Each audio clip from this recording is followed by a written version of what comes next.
溫博士喺佢呢段片其中講到同天主教一同聚會，只要大家講明呢，大家立場不同，咁就可以一齊合一。其實佢呢個理論講法呢，影響好大，因為以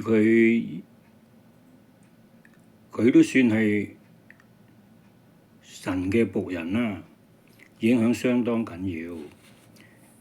因為咁樣會製成混亂啊！如果以佢嘅理論，只要大家明白大家概念不同，咁一齊敬拜、聚會都冇問題啦。其實靈裡合一，聖經要求嘅係合一，在真道上同歸於一，而非形式上的妥協，否則就好容易給誤導。其實天主教以佢現在嘅組織勢力，你普通教會又點可能夠同佢抗衡呢？